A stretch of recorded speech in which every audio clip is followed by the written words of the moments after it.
keep going. Same. All right. So what is happening is it turns out that Burisma is an energy company, and it may be that Trump stiffs contractors. It may be that he borrowed money. I don't know. I think that those people, if they have a case, I hope they pursue it.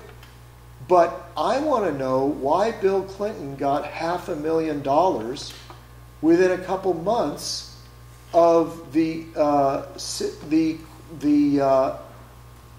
Clinton approving a deal to give 20% of our uranium to the Russians.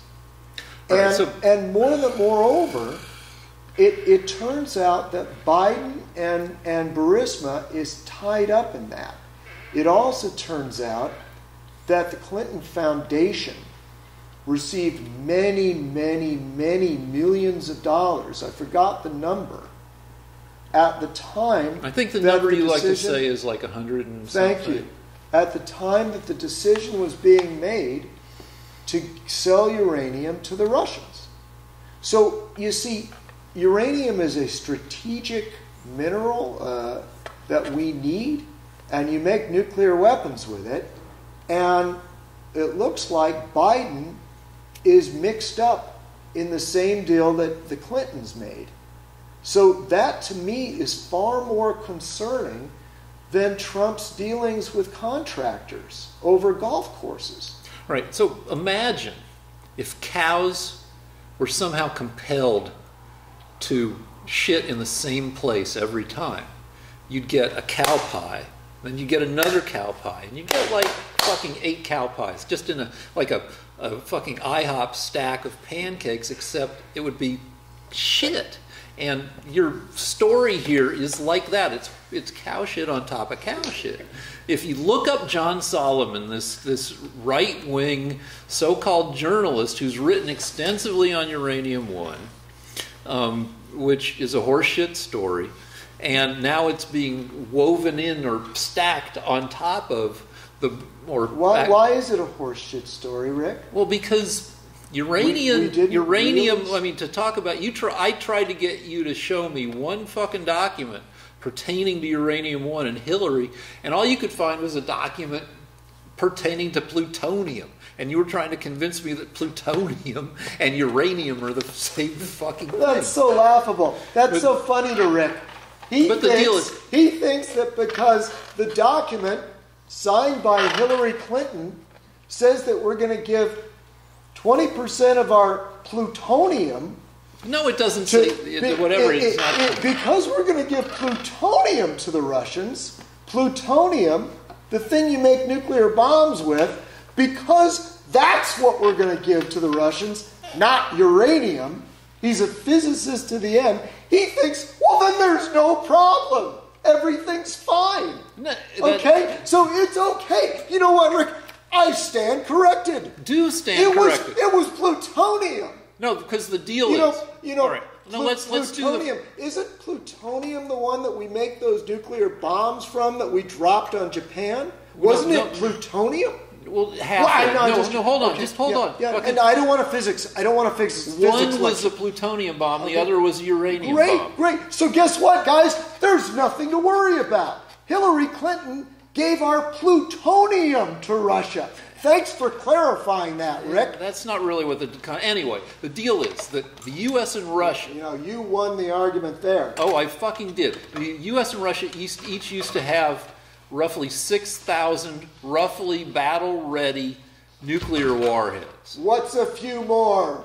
So, but thanks to the START treaty, which Trump has recently withdrawn from, the U.S. and Russia each dropped their number of battle-ready nuclear weapons to about 1,700 apiece. And the deal is we have more than enough fissile material, that exploding material, for nuclear warheads. Well, I'm glad you feel that way, Rick. That's comforting. There's no fucking shortage of... It's not like the country that corners the market on uranium somehow, which can't happen, will somehow rule the world because they're the only ones who have nuclear warheads. Actually, it turns out, Rick, that Russia has many more times uranium than the U.S. does. The U.S. doesn't have a lot of uranium. No, that's right. We only get the country that has the most uranium is, I believe, it's Australia and Russia and maybe the Ukraine. That's right. But So not very much American uranium. But don't worry, because Hillary thought fit, after receiving $150 million to her foundation, she saw fit to give 20% of it to Russia. That's all right. So all this is like it's that I told you the Giuliani story that's missing all these pieces, and has all these just woven together. Did she sell uranium to Russia? No. Yes or no? She fucking did not. Did she sell plutonium to Russia? I forget what the document said. Did she sell plutonium to Russia? I don't think so. I forget. I found the fucking document, and I'm going to find it again. I put it on the camera 6 months ago. I'm going to do it again. Okay. And after I do, I want you to kiss my ass. No. Turn the camera off. All right. No. Don't Turn the camera off. I can't take it anymore. Turn the camera off. Camera. All right. Like, yeah. The time I got super pissed and smashed the chair, I was like in the middle of my cancer shit. Well, I had my 6 month or 5 month scan to see if I'm still clean on Wednesday, and I was supposed to get the results on Friday, and I didn't, and now it's Sunday night, so I'm waiting to get my fucking results. So I'm on edge now, Lance. You're dealing with a guy who's waiting for fucking results, Lance. All right. All right, so do you want to do the yeah, let's do, while Lance is looking up shit, let's do science. Let's talk about the Dodgers. All right, so a few days ago, the Dodgers lost the 5-game division series to the Nationals. The Dodgers won 106 games in the regular season. It was the most games they've won in a regular season in their entire 120-year, 130-year, maybe 140-year history as a ball club. They began in the 1880s. And this is the most games they've won. And they lost this 5-game series to a team that only won 84 games or so in the regular season. Maybe a few more than that, but still a team that was trailed well behind them, and everybody's all pissed off at the Dodgers, at the coach Dave Roberts, and disappointed with the pitcher Clayton Kershaw. And what this ignores is that baseball is the most random of the major sports. To put it in other terms, baseball's playoff system is the worst at making sure that the best team becomes the World Series champion, becomes the champion of the sport. By far, they have a playoff structure that is just senseless. The World Series, now, the baseball season is twice as long, almost twice as long as any other major sports season, 162 games. So it takes 162 games to find the best teams in each in each conference, and then they play a 1-game wild card playoff to determine which of the 10 teams make it to the playoffs. 4 of them have to play a 1-game playoff to see if they advance. That's so fucking crazy that 162 games gets you to this deal where you play 1 game. So 1 game becomes just as important as 162 games. In a sport where it's super coin tossy, where random shit happens all the time.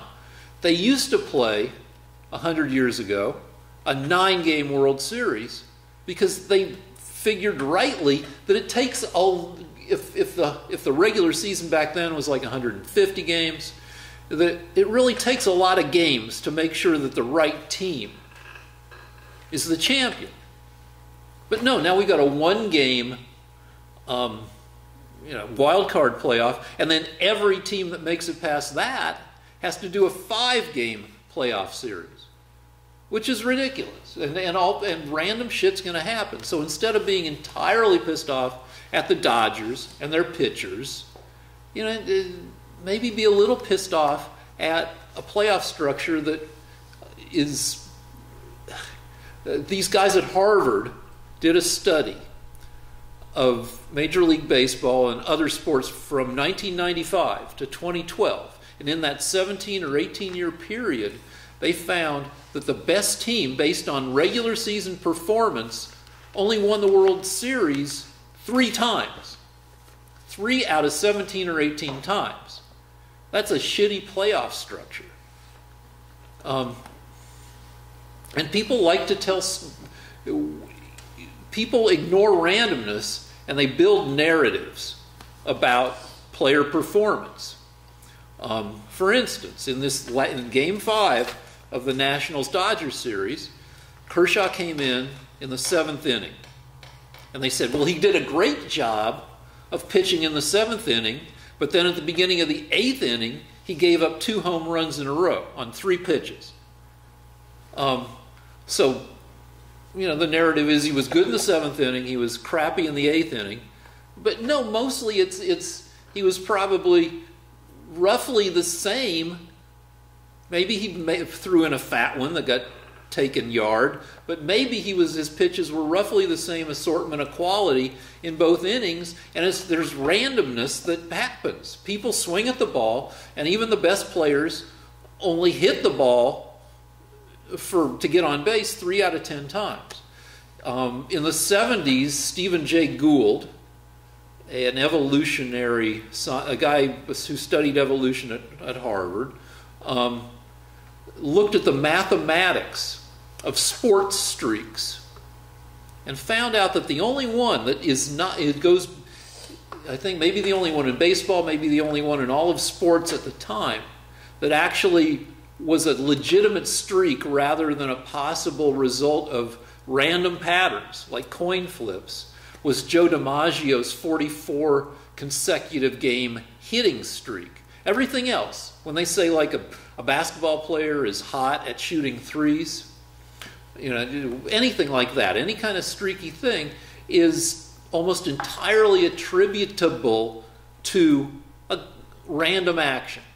That if you flip a coin 1,000 times, you're going to have, on average, 1 time in that streak in that 1,000 flips, you're likely to have a string of 10 heads, or you're likely to have two streaks of either 10 heads or 10 tails. And if coin flipping were a professional sport, the sportscasters would be saying, whoa, he's really hot, he's really good at tossing heads right now. But no, it's random shit. And most streaks that we like to blame people for or credit people for are people have an average level of performance, and under that level of performance, you're going to have streaks. And most of the time, it's just the luck is playing a bigger role than people generally acknowledge. Now, it sucks the Dodgers got kicked out, but I don't know that you need to run over Kershaw's jersey in the parking lot. All right, the end. Let's take there. Maybe the box. Can you move the box? The light can't go there. It would be right in the middle of the shot, and unless it's no. But it's been a problem the whole night. Like their shadows keep being cast on the model, so I think it was always there. We were never that far over. We were never this far over? No, because look at what it does to the camera. Well, forget about the camera. I'm saying the painting looks good now. Okay, all right, maybe, all right, yeah, fine. This is fine. This way I can see my painting. Okay, fine. All right. But now we got to move the camera this way or something. Well, he wants me to be behind the shade. Okay, all right, Yeah, fine. yeah, yeah. Fine, you can just shoot through me. That's fine. All right. Okay. All right. All right, we back? Okay. We've been rolling. All right. So, all right, one more. So, if you don't understand what I mean by randomness in baseball, just Google random baseball, and there are half dozen articles that explain what's going on. Now, I'm going to stipulate. Lance tried to find the plutonium deal that Hillary signed, and I'll stipulate that Hillary did sign some kind of deal regarding plutonium. I don't know if it. I don't think it was with Russia. It could have been with a company that's associated with Russia. Rosatom.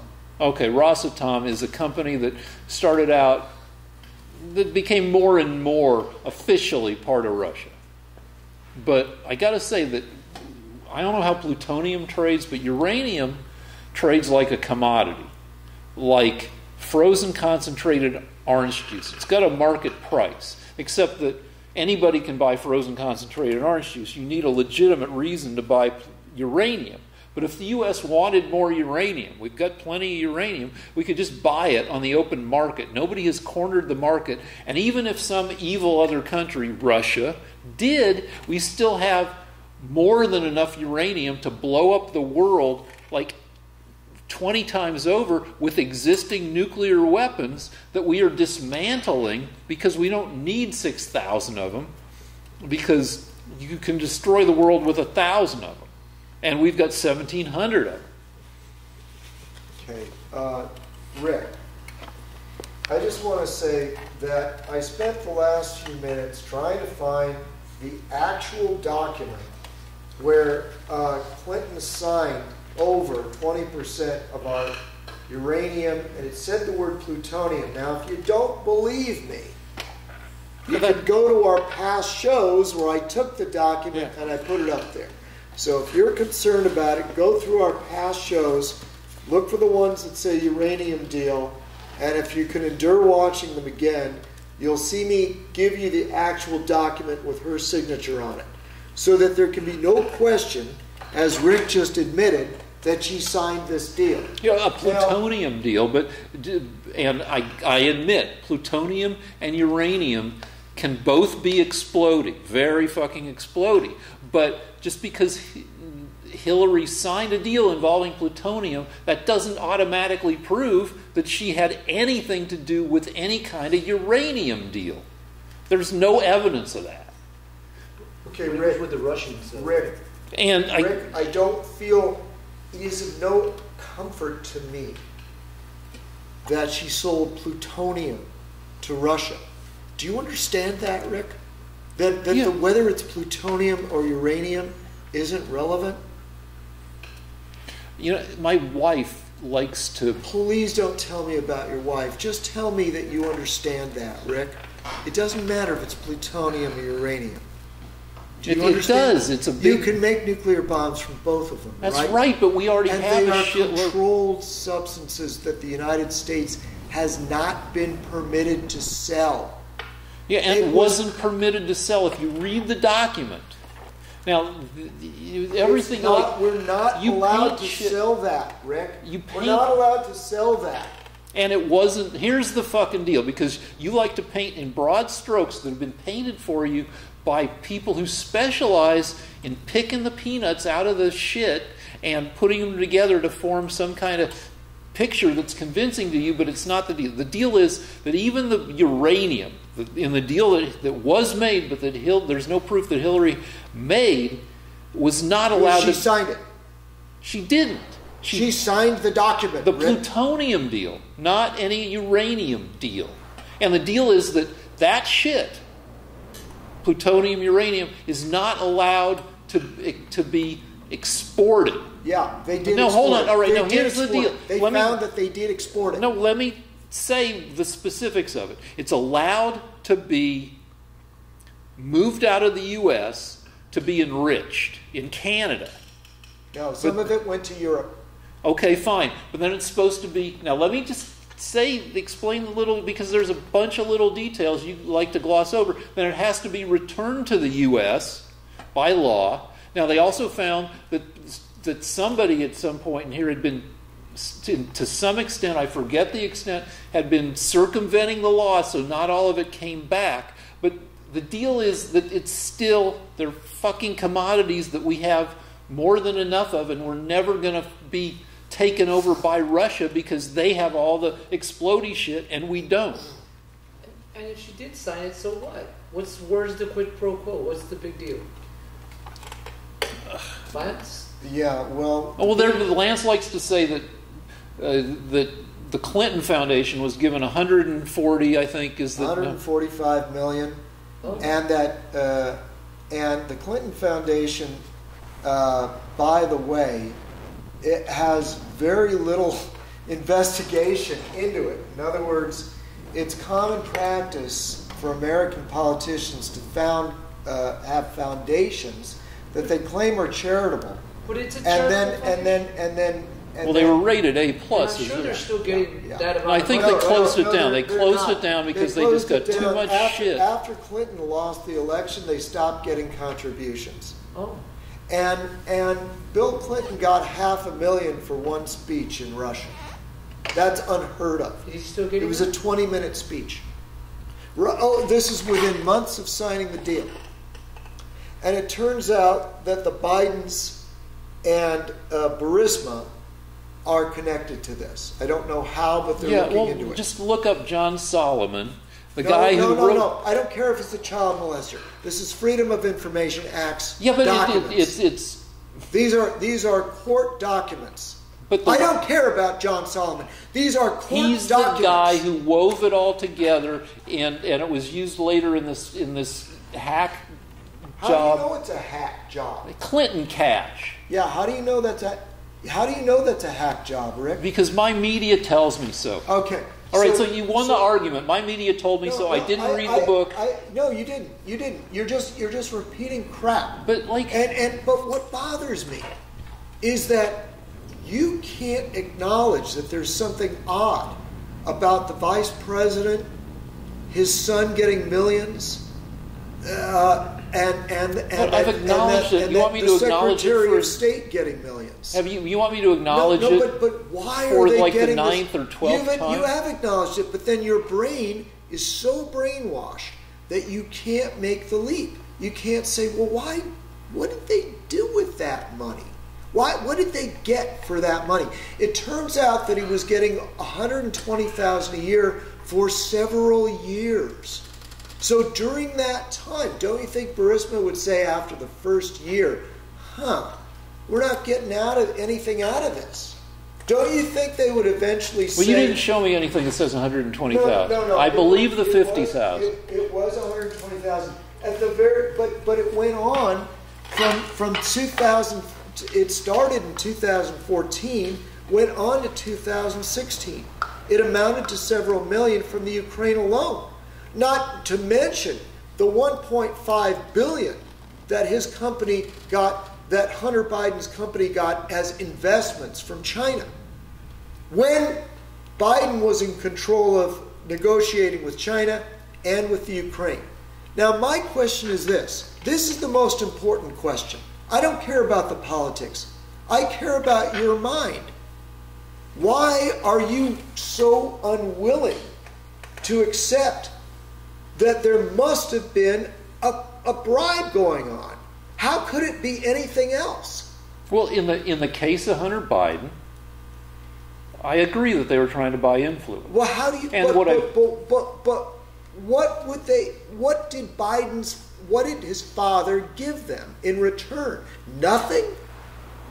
Can you sit there and honestly tell me, oh, I'm sure nothing happened? The argument I made over the past 2 weeks, and I'll make the same argument, that the dad, and you didn't like the argument then. I don't know why I need to make it again now. You're not going to be convinced. You're not going to convince me. We're just wasting time. No, but I believe that you are deliberately putting your head in the sand. Well, the deal is that Trump is in the middle of, there's impeachment. This is the thing that you have to hang the whole resistance to impeachment on, that Trump is somehow a rooter out of corruption, and the corruption involved the Bidens. And the Clintons. Okay, so it's all rolled into this thing. But why were they getting all these millions and billions of dollars from Russia and China? Well, obviously... Now, why did that happen, Rick? Now, why were American politicians that were supposed to be protecting us getting millions of dollars? In at least some of these cases, and I haven't looked at all of them, they were trying to buy influence. Then how are you so certain that they should not be investigated? You told me last week you didn't even want Biden investigated. I don't remember, but I said go ahead. No, I didn't say. I said the opposite. I said go ahead and investigate. And then when I said to you, so why do you want to impeach Trump for asking that he be investigated? Then you changed your mind. In order to win the argument, you changed your mind. No, because you guys make the argument on the here. Why should Trump be impeached for asking for an investigation when you, sitting right here, just asked for an investigation? Because the deal is it's mischaracterized. He was trying to fuck over a political opponent. No, he was trying to investigate Biden. Then why doesn't he No, he's only trying to fuck over political opponents and make it more likely that he can win the 2020 election. But you just said yourself, we should not ignore what Biden did. And we also shouldn't ignore that Trump was trying to embroil foreign... Do you think Biden should be investigated? I think there was already a lot of investigation. Yeah, but that's not true. There has been no investigation. According to your... Now, here I want to use... Show me the investigation. Show me. Okay. Who did the investigation? I believe a lot of it was done in the Ukraine. But here's the deal. By who? Now, here in 2016... I kept track, so I could tweet about it, about the number of newspapers endorsing Trump versus the number of newspapers endorsing Hillary Clinton. And it was 100-1. Clinton versus Trump. And when I hear you making these arguments that only get made in like these right-wing Daily Caller, Daily Blaze, Breitbart, this very small area of a much larger journalistic sphere, I tend to think that those arguments have a much higher likelihood of being bullshit. Now, you would like to argue that all newspapers have a liberal bent because 90% of journalists lean liberal. And so that 99 or 100-1 ratio of newspapers in 2016 endorsing one over the other is like this liberal cabal versus people at every newspaper kind of pretty much independently looking at Trump and his history. And since they're journalists, they were more likely to know more about Trump and saying, no, he sucks, versus Hillary Clinton, who they may or may not have liked that much, but Hillary was obviously much...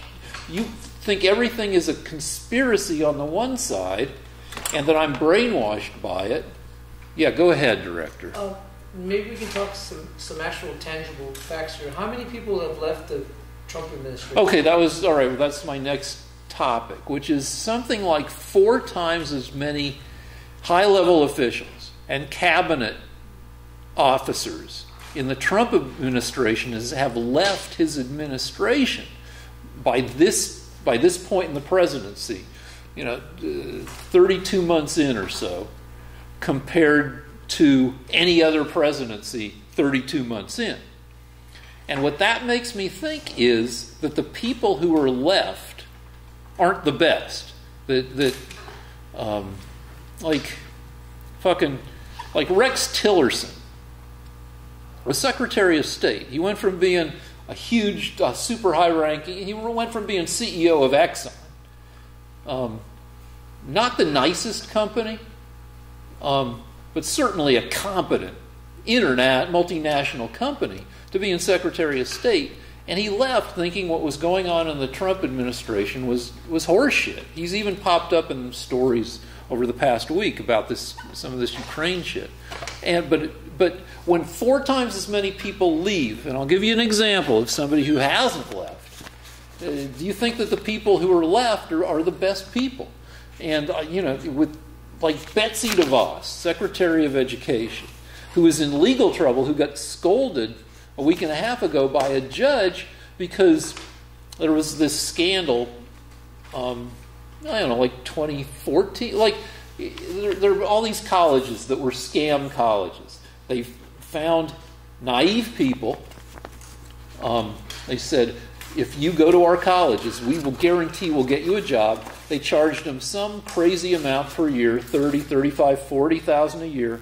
And then they failed to deliver on either educating them or getting them the jobs they promised.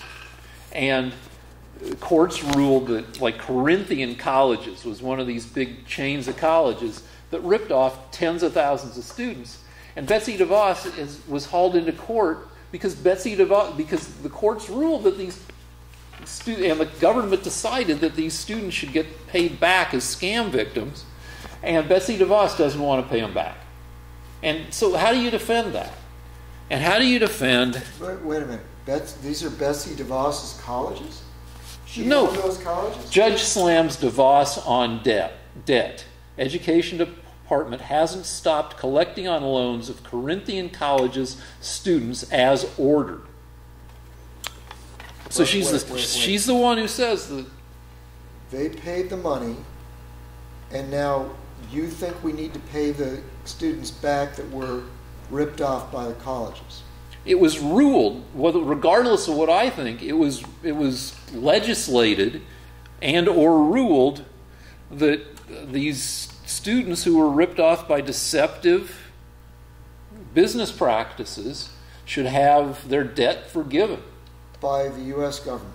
Yes, and I mean, yeah, and she's been hauled into court because she's breaking the law. She's not paying back.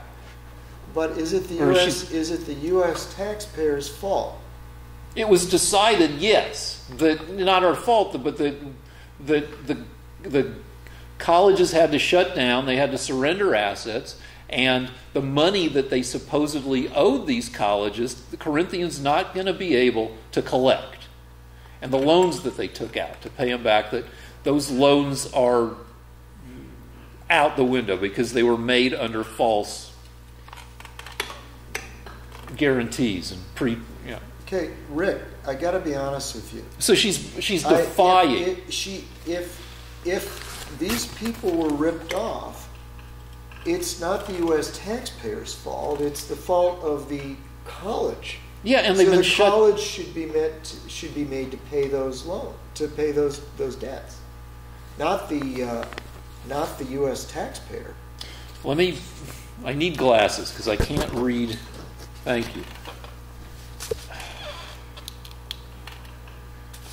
Well, you want to shut down the camera? Yeah, for a second. Let me just read the thing. Oh, you're just going to read? Okay. Or unless you want to talk about the painting. Actually, I do want to say something about Betsy DeVos, which is very important. Now, I don't follow her very carefully, but one thing that's an important issue that a lot of people know about is that in college today, if under the Obama administration, the colleges were made to agree to certain guidelines if a woman accused a boy at the college of rape or sexual harassment. And these guidelines stipulated that the boy would have no recourse. So are we doing something else? Could you please stop interrupting me? That the boy would have no recourse, and that what would happen was all across the United States, thousands and thousands of young men were kicked out of college without being able to use a lawyer, without being able to face their accuser, and all their rights were taken away. And what happened was, I assume some of these young men were guilty of sexual impropriety of some type, but quite a few of them claim that it was just a personal vendetta. And now their careers or their college experiences In some cases, their careers if they were athletes, but in most cases, their college education is ruined without any recourse. And Betsy DeVos just recently, just this month, signed an order that colleges are now forced to allow the boys to have the rights of any other citizens, a right to an attorney, a right to an impartial hearing, and to face their accuser. So I think just on that alone, I'm very impressed with Betsy DeVos. So Betsy DeVos takes the side of statistically, now I'll admit that, well, I mean, I don't have to admit anything. I can just say that historically, colleges have been shit at administering accusations of sexual assault. They've done disservices mostly to the women who've been sexually assaulted, and also to the smaller number of guys who've been involved in accusations of sexual assault. And according to studies, the percent of false accusations of sexual assault run about the same as the rate of false accusations of any other crime that isn't, based on there being a dead body. That, in crimes that are based on accusations, well over 95% are legit. That it's hard enough to come forward with a legit accusation. Now, I have. There's conflicting data on that. Now, I'll agree with you that the studies have a wide, but I mean, there are a lot of young men being accused of things they didn't do because of just vindictiveness. Yeah, and but even it's not. And even if there was just one, don't you think Americans have a right to defend themselves? With fair. But Betsy DeVos decides that she's taking a stand in favor of the guys versus the. No, she's not. She's in favor of the guys getting the same rights of the accused that any American gets. Just because they happen to have a penis, Rick, doesn't mean that their career should be ruined. She's more concerned about the guys than she is about business who she's concerned with. Yeah, every single American gets a right to face their accuser, have an attorney, have a fair and impartial hearing, a fair access to documents, a fair access to police reports. They shouldn't just be summarily expelled from school. And these athletes. When this happens, our president just said, even the president. When this happens to an athlete, the athlete's career is ruined, and that's not fair. Well, and you know it's not fair. Yeah, but you need a system that's fair for both the accuser and the accused. Yes, and that's a fair system. Both the accuser and the accused have those rights, and under the Obama guidelines, only the woman had rights. Not exactly. But what do you mean, not exactly? You don't know jack shit about this. Fine. Our director just said, does even Trump have rights? Because the number of women accusing Trump of sexual misconduct is now up to 67. That's a lot of women.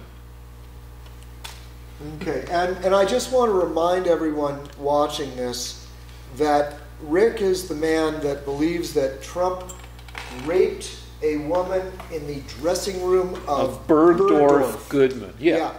And so I think when you Eugene Carroll. And you also think that Kavanaugh was a gang rapist? Nope, I've never said that. Never, ever fucking said that. Well, so how come you don't believe that accusation? Because that one was based on... didn't have much of a foundation. Do you have any proof whatsoever that this accusation is any different? Yeah. What's the proof? Well, I think even I don't remember much about the gang rape, but I said even at the time that was the iffiest accusation. And nobody is claiming that one is legit. But the Eugene, I've been reading Eugene, and I don't know, I believe her. She's been in my mind, a very honest writer and columnist that I've been reading for decades. That's not proof, Rick. I'm not sending people to jail over you thinking that. Yeah, but I'm allowed to say I believe her. Yeah, but I'm allowed to say I think there are little green men on the moon. But yeah, you are. But go ahead, you know director. Hold on, wait, I'm going to finish what the director was going to say. The director wanted to change the subject. Let me tell you what he wanted to change it to. The impeachment proceedings that the Democrats are doing right now are on the level of the Russian show trials. Oh, that's horseshit. But anyway, hold on. Let the director. Let me tell you what the impeachment proceedings are doing. They're not allowing first of all the witnesses are in secret. Well, they shouldn't be. The hearing should be. I mean, except for the whistleblower. I understand that people are worried for the whistleblower. When you look at the people who have come forward, I mean, the deal is under whistleblower law, they're allowed to have their identity kept confidential.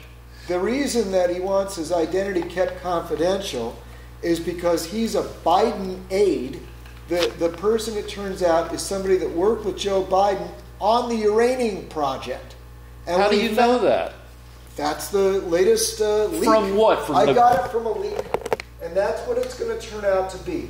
It turns out that he was a guy that knew about the uranium bribe and was trying to save his boss because and when he found out that Trump was looking into the uranium thing, he decided that he would hatch this little plot. All right. Well, the uranium thing is bullshit. And can you show bullshit? I don't want to do it again, but what were you saying? Director, come on, director. You were going to say another thing, and somehow telepathic Lance decided what it was you were going to say. I lost my train. Or let me say one thing off of this subject. I've got a hernia that I didn't get fixed when I got it in early 2008 because the surgical method that they were doing, where they put in plastic mesh to hold it together, seemed like an awful thing. They don't do that anymore. It's about the size. At its biggest, it's the size of a peanut M&M, and I usually just push it in. But in your testicle? No, above in my groin. Okay. But it's an inguinal hernia, which is just a tear in your muscle wall that lets stuff through, so you get a little bump. But I got to say that my hernia is at its worst when I come home from this fucking yelling match. It's crazy.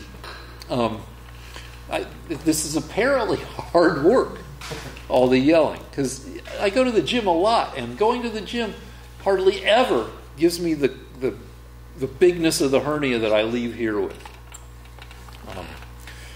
That, I have to admit, I got from beating off too much during the writer's strike. So, speaking of the writer's strike, ISIS is back. All right, let's talk about that. So, Trump abruptly decided not to support the Kurds on the Turkey-Syria border anymore. And a couple of the upshots of this is Turkey has invaded northern Syria, a bunch of dead Kurds, and the Kurds were holding a bunch of ISIS fighters prisoner. And I haven't looked at the numbers today, but according to a story, and I only looked at one story, it said that thanks to this current action by Turkey, 785 ISIS fighters, that's a story from Saturday, got loose. So, though we've had, I don't know, it just seems like a bad idea. And you agreed with me last week. I don't know if you've changed your mind. No, I still agree. Okay. I actually think that part of the reason that it's got one of the most popular forms of entertainment now. Turkey has its own form of telenovelas. I just heard this on NPR, one of my brainwashing liberal stations, that is incredibly popular around the world. Like, this whole story was about how the U.S. is losing predominance in making entertainment, which I believe is kind of horseshit, but like Turkey, in the middle of this, even though it's got this asshole dictator, has an incredibly vibrant culture, or collision of cultures, collision of sexy Western culture, and then like definitely unsexy Muslim culture. Sorry, Muslim. Maybe it is sexy. I don't know. But our guest has a question about consciousness. Can we do that? Please. Yeah, by the way, I'm sorry if I make your asshole hurt. No, my asshole is going to hurt. I'm in 5 days. 5 days hemorrhoidectomy. My asshole's fine here. It's my hernia that pops out. You know what, Rick? No man has ever accused me of making their asshole sore. That's not what I mean. Why are you, I guess, for comedic effect? No, didn't you just announce? I was painting, so I couldn't pay attention to all hernia, your not my asshole. Yeah, but isn't your hernia coming out of your asshole? No, that's not how hernias work. Hemorrhoids are what happens in my asshole. Well, where's your hernia? It's in front. It's in my groin. Well, no man's ever accused me of making their groin sore. Okay, all right. See, that's more accurate. And by the way, I'm fiercely proud of that. Okay. It's been a lot. It's not like I don't get offers. Yeah, I was cold. I changed out of my dress and into the shirt that celebrates hot poop, which is our guest brought from Walla Walla. And it's a knight riding a snail, where the snail shell is actually a dookie, I believe. The name hot poop is, they couldn't say hot shit. Like, it was just like cool stuff, hot shit, hot poop. Yeah. So my question was, I was just wondering how you feel about the hard problem of consciousness and how that might relate to your theory of informational cosmology. All right. So I believe that consciousness is an as-if phenomenon, which works so well that consciousness might as well be an actual thing, which it is in the final analysis. Mm-hmm. And I'll use this analogy. When you're looking at stuff, anything, the area of visual acuity is only about this big, right, Lance? Or is it even smaller? There is a 60-degree cone of vision, and the further out you get from the eyes, the wider the 60-degree. Right, but it's not acute. The 60-degree cone is, that's where you can see shit. Right. But you can only see sharply, like in a little teeny 2, 3 to 5 degree cone. If you stop the camera, I can make a demonstration. Stop the camera, and I'll do this right, okay? Okay. Because this is a 60-degree angle right here, okay? And this is what we can see. On a camera, a lens is made, so when I look up, I can see an ever-widening cone, it's round, that goes out like this from my eyes at 60 degrees. So when I'm looking straight ahead, I can't see this or this.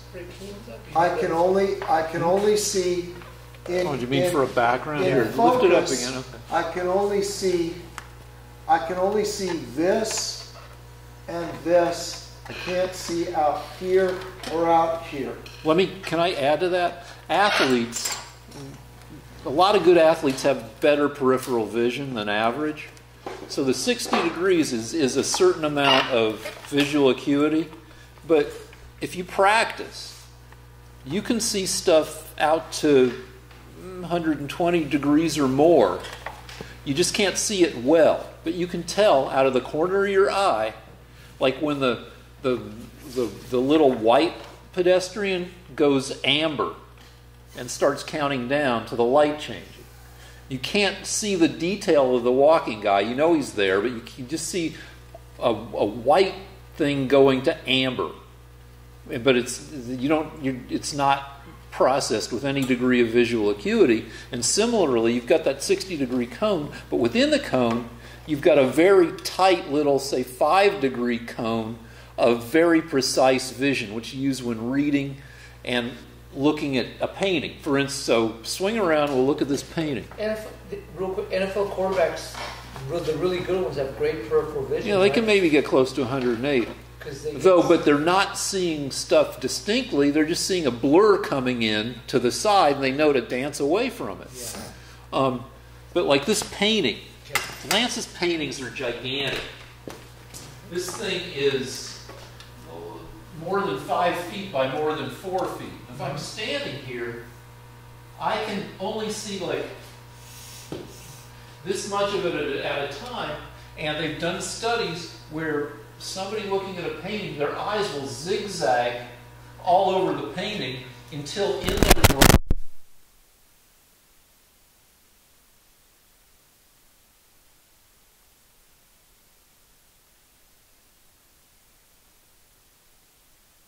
Do that part again. All right. So people build a mental picture by scanning a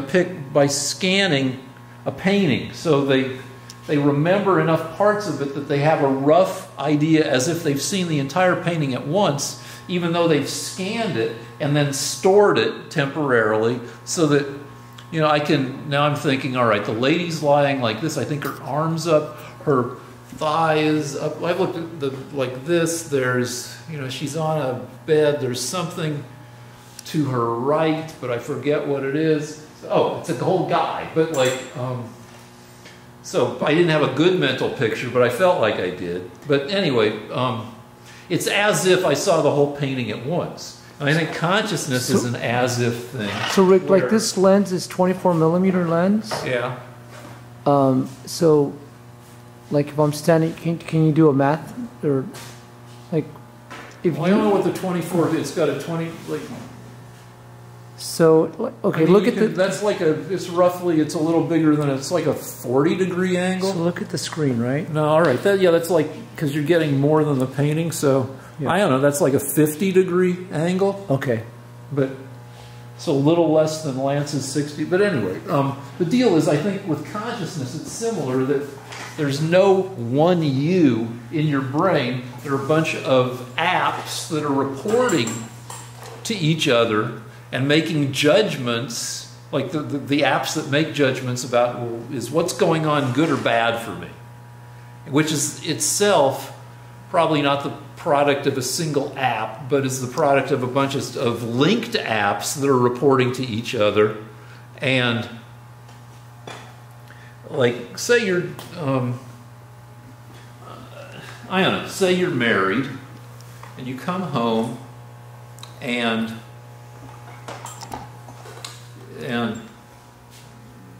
your wife's already there, and you say, well, how was your day? And she's like, no, I don't know. And your consciousness, say that you're paying attention to your wife, because you're like, you're wondering if you need to go to counseling or anything. And she goes, I don't know. And so your consciousness is going to evaluate whether that reaction is good or bad for you. But that judgment isn't a judgment made by you, this unitary thing. It's a judgment based on the evaluations of all these different apps, like, the tone of her voice, her posture as she walked away from you, what you remember about what's been going on with you, and it's a bunch of stuff.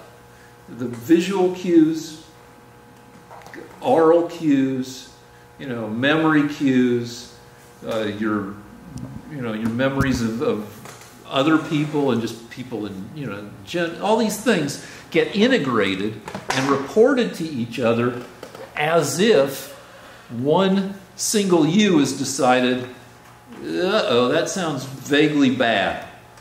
Like, she doesn't sound like she's in a good mood. And it's as if you, the one conscious person, has made that judgment.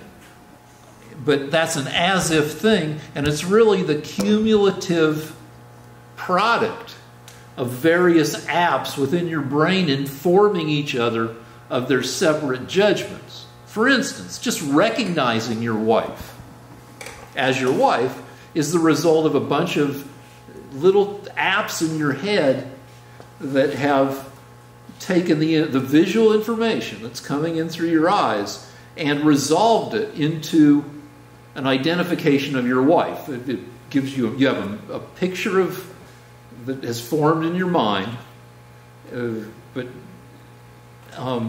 based on all these different apps. One's like, if you take LSD, and I think I've said this before, do not take LSD because it takes your high for, 18 or 20 hours, and it's a pain in the ass after the first hour. If you absolutely have to wreck your brain temporarily, take mushrooms, but which only wreck you for 4 to 6 hours and more gently. But if you do one of those drugs, they will fuck up some of your apps, and you won't see faces. That if necessarily, you'll see these things that look like intermediate steps in CG. You'll see like things that look polygonal, made out of polygons, triangles. You'll see things that kind of, the texture of the skin looks wrong. It's not, it takes a lot of mental processing to give you the mental picture of, hey, that's my wife, and hey, she looks pretty.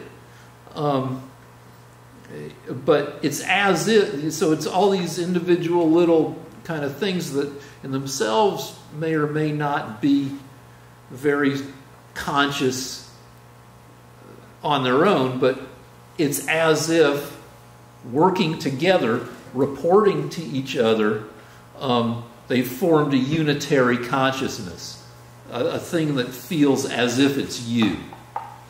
So that's about it.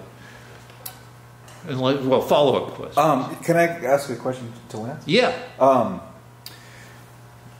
Can we? Yeah, get Justin So Lance, I was wondering if you could talk a little bit about kind of some of the spiritual meaning behind your paintings and that sort of thing, like that the spiritual foundation of some of your paintings and kind of what the meaning behind that is. Okay, first of all, I need to say that whatever spirituality I had is gone. You can actually regress, and I really can't claim that I have any enlightenment after yelling at Rick. Whenever we start this show, I tell myself that I'm going to control my emotions like the Buddha would, but I lose it. I go back down as low as I've ever been in my life. So the show's taken a big toll on Rick physically and me from a spiritual standpoint. I just want you guys to know that we're suffering to give you guys this show. So, and I feel like a hypocrite talking about anything spiritual. Having said that, when I was 22, I decided that my work wasn't meaningful enough because I didn't have enough wisdom, and hardly any 22-year-olds do. So I already knew how to paint, but I didn't have any message for the world. So what I did was I spent 4.5 years as a hermit, meditating all day, 6 hours a day, fasting 36 straight hours without food and water. And during that time, I got a series of insights about life. And what I've been doing since then is whenever I could get the money together to do a painting that had a message, I've tried to refer back to that period when I got insights about life. And so I think God has prevented me from going right out and painting these insights because I don't think that you're supposed to necessarily get rich and famous off of ideas you got through spiritual practices. But when I've had the money and the time, see, money is time, all right? So in other words, you've got to take off, you've got to have enough money to take off 6 months in paint. When I've had that and the money to hire models and buy canvases, I've created a series of paintings that describe those experiences I had in my 20s. Each of the paintings... 2 minutes left in battery, just so you know. Okay, each of the paintings that I've done that had a spiritual message can be seen on my website, lancerichland.com. And